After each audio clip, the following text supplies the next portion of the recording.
if I have to ask you like open thoughts about what are the 1, 2, 3 skills, not personality traits. We always talk about this, and they are difficult to differentiate them. The skills that these new sellers needs to adopt or adapt to survive in an environment like 2026 with all this AI, FOMO, and craziness going on. The first things that comes to mind, you as a seller as well. What do you think? Yeah, creativity. Why? Let me ask you that. Let me tease you there. Yeah. AI is not there yet to have like some creative approaches, I would say. Okay. All right. So last year, I was thinking, okay, what I have like my top 10 accounts I want to get in. What can I do?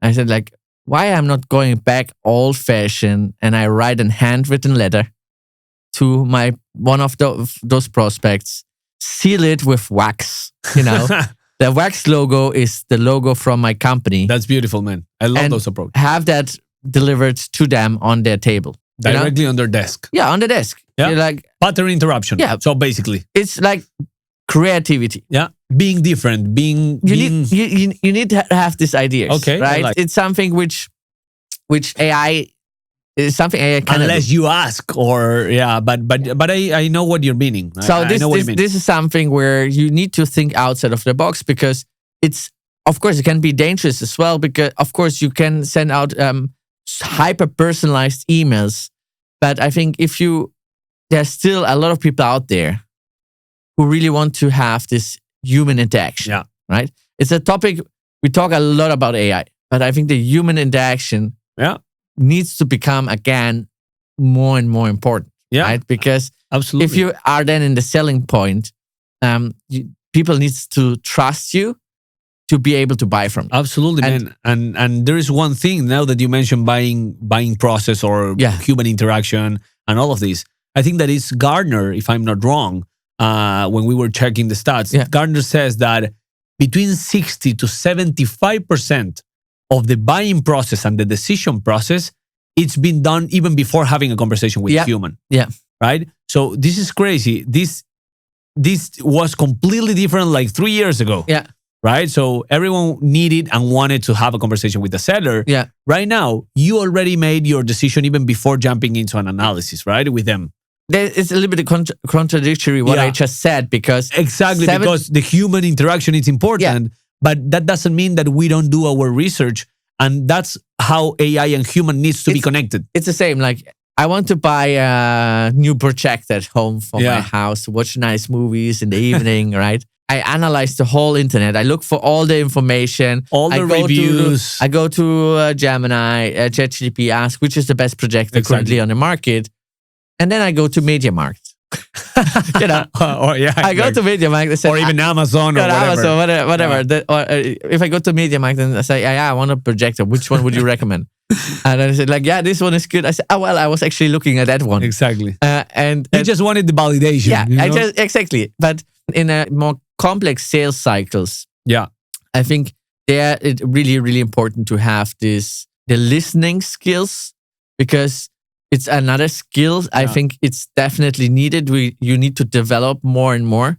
So going back to the skills, you mentioned creativity. Then listening. Okay. Active listening. You have to be a therapist. Yeah.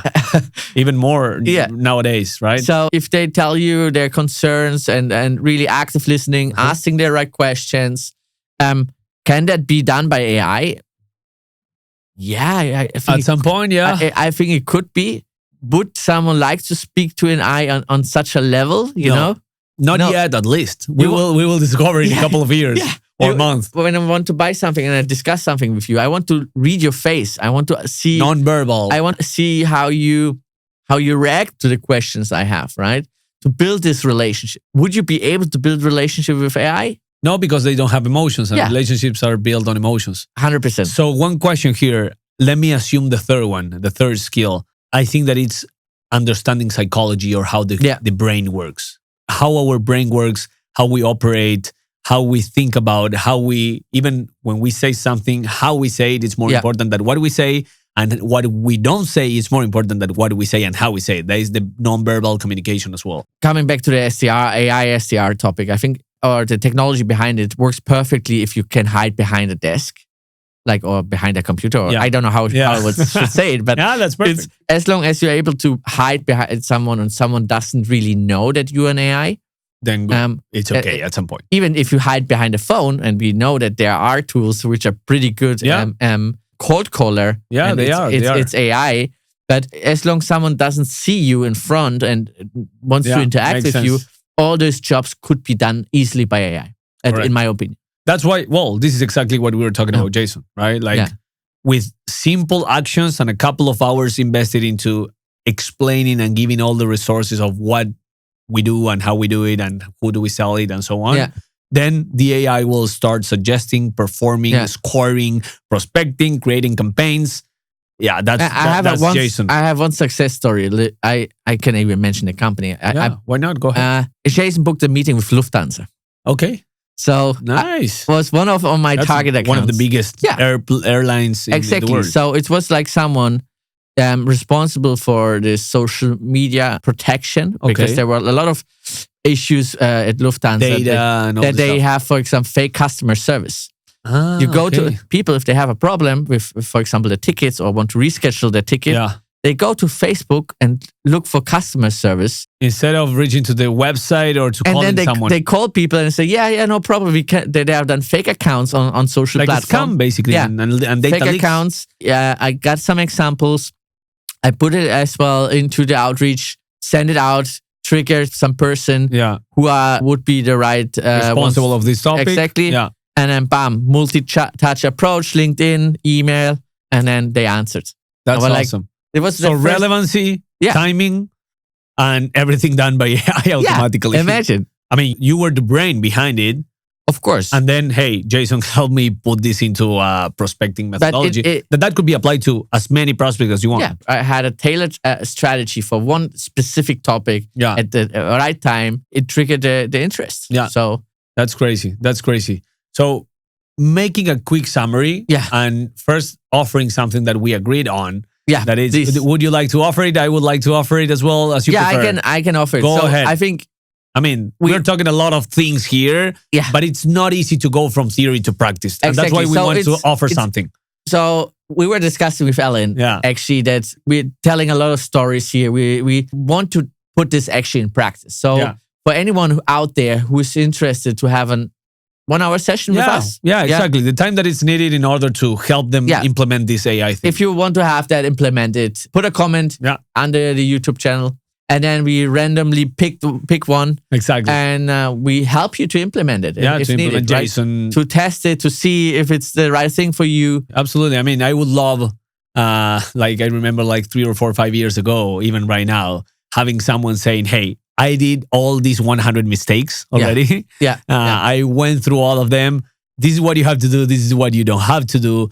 Because again, I know that sometimes when we already have the experience and when we already test it out, it looks easy from this side of the screen. Hey, test Jason, do it this way. It will do everything for you. It's not that easy as well. The technology, it's so powerful. There are so many things that you can achieve with Jason that sometimes it's overwhelming in terms of where do I start? And that's why we are offering this to help everyone. Of course, people might think, but it's Reply it's their main sponsor. But no, it's really if you tested once, we are putting our words because we tested. I mean, so we would not have sponsors from products which we would not believe. And I'm telling you something. This is everything that I say to every brand that approach us. Not even for Confessions of a Seller, but for any other partnership event and so on. And the first thing that I say is, sorry, but I will be selfish. In a way that the only thing that I will either share, communicate, promote, if you want, at some point, that I don't like that word because promoting sounds like scam at some point.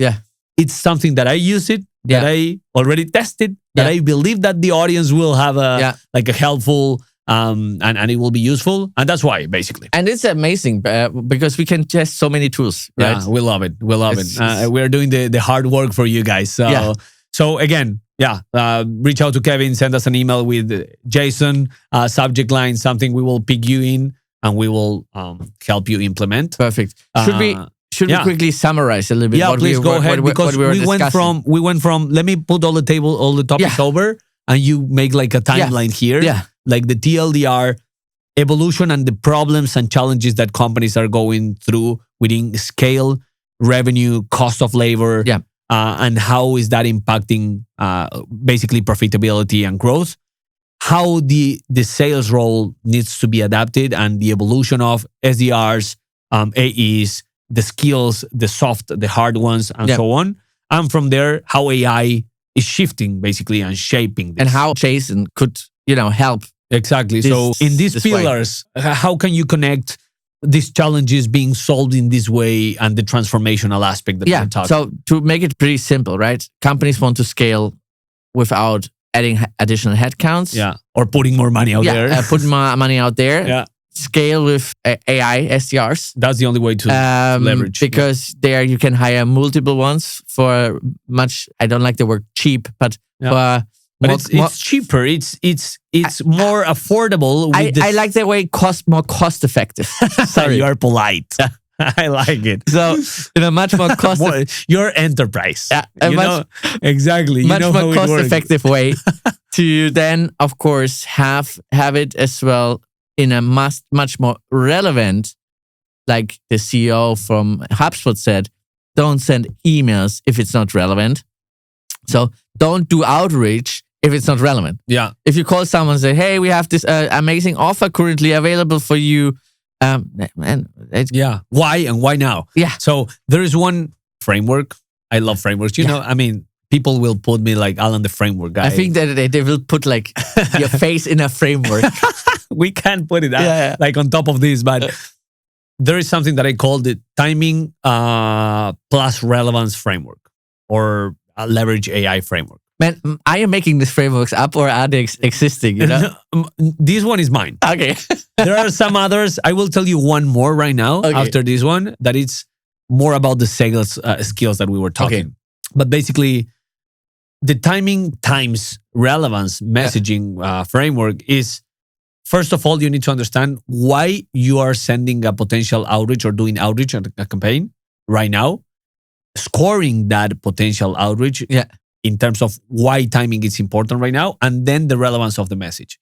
And there is one clear rule. If timing, the score, is 0, it goes from 1 to 5. Okay. Being 5, timing is perfect right now because of the triggers, intent, and signals. And being 0, timing is not perfect. There's nothing that will allow me to send a message. If timing is 0, no matter how the strength of the message or how powerful the message is, you don't have to send that. Yeah. If timing is 5 and the message is powerful, then for sure it's a yes go. It's a for Can sure. you give me a clear example? So, for example, and this goes back to other episodes that we talk about it. I don't want to be let's reinforce it. I don't want to be important. So basically, what happens here is that you have intent triggers, signals. Jason can tackle all of them at the same time, as well as scoring your leads, finding the right data, and so on and so forth. Going straight to the point. Imagine that you have a prospect that it's hiring specific roles. Mm-hmm. Those roles are basically to do something that you offer, meaning, for example, sellers, and you are offering a solution for sellers, like a JSON solution, right? So you have one signal or one trigger in this case. Then you have a signal that is they are talking in the comments from a LinkedIn competitor, right? That is the ones that you uploaded into JSON. Yeah. And it's tracking that information. And on top of that, you notice that they just got a funding round. Got it. So the system, what we'll do is, hey, this is what we are understanding. Why right now is the right moment. Hiring is right now. Hiring is right now. Funding is right now. And on top of that, they are actively talking about the topic online. Even more if they downloaded a white paper, an ebook, or resources, or website visitor, and so on. So timing is from 0 to 5, maybe a 4, a 5. From there, JSON or not JSON, depending on how you have it structured, you jump into messaging, right? And from there, you start your campaign. So that's my framework, basically. I think that I had another one. Yeah. I have another one, but it's more about the skills. So you mentioned 3 skills, right? The first one being creative, like thinking outside of the box and being different from everyone else, like pattern interrupt.